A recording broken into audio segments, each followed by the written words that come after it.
지도부 총사퇴 이후 새로 꾸려진 전공의협의회 비상대책위원회가 업무에 복귀하기로 최종 결론지었습니다.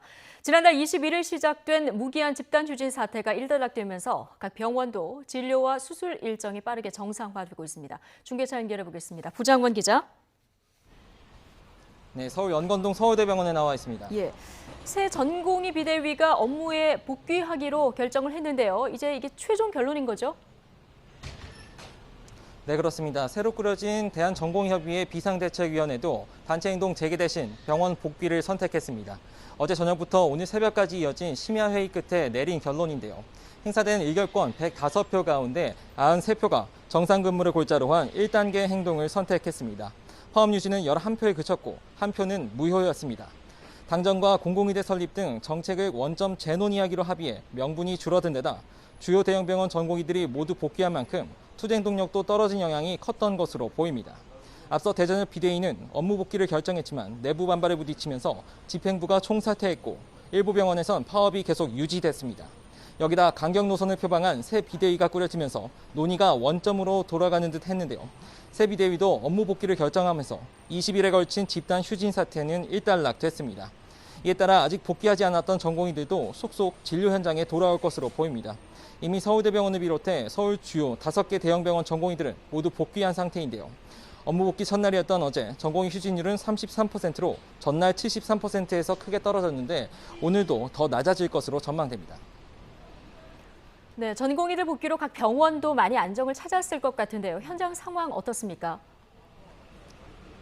네, 그동안 외래 진료와 수술 건수를 줄이고 신규 환자 입원을 받지 않으면서 버텨왔던 대형 병원들도 진료 정상화에 속도를 내고 있습니다. 우선 많게는 절반 넘게 줄였던 수술 건수와 외래 진료 건수를 재조정하면서 그동안의 공백을 메우는 데 주력하고 있는데요. 서울 성모병원은 어제 외래 환자가 평소의 90% 수준으로 올라왔고 오늘 수술 건수는 기존의 80% 정도로 회복됐습니다. 삼성 서울병원도 파업 기간 최대 60% 연기했던 정규 수술 일정을 다시 조정하고 있는데요. 다만 일정을 한꺼번에 조정하기 어렵기 때문에 아무래도 시간이 필요한 상황입니다. 대부분 이번 주 내지는 다음 주 정도에는 진료와 수술, 입원 모두 정상적으로 이뤄질 전망입니다. 예, 자, 전공의들의 집단 행동은 일단락됐지만 지금 의대생들의 국가고시 거부 문제가 남았는데요. 지금 정부와 의료계 갈등이 이어지고 있는 상황에서 정부가 조금 전에 추가 기회 불가 방침 다시 언급을 했죠?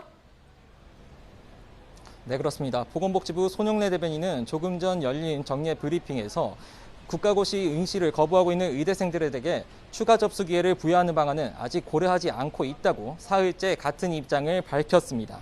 손 대변인은 응시 거부 의대생에 대한 추가 기회는 다른 시험 응시생과의 형평과 공정성에 위배되는 만큼 국민적 동의가 선행되지 않으면 정부가 쉽게 결정할 사안이 아니라고 설명했습니다.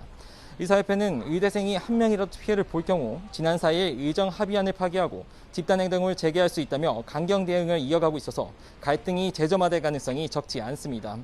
의대생들은 의사 국가고시 응시를 계속 거부하면서 단체 행동을 이어가고 있는데요.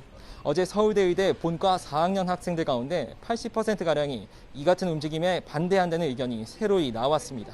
서울대 의대를 시작으로 이런 분위기가 다른 의대로도 확산할 수 있다는 관측도 나왔는데요.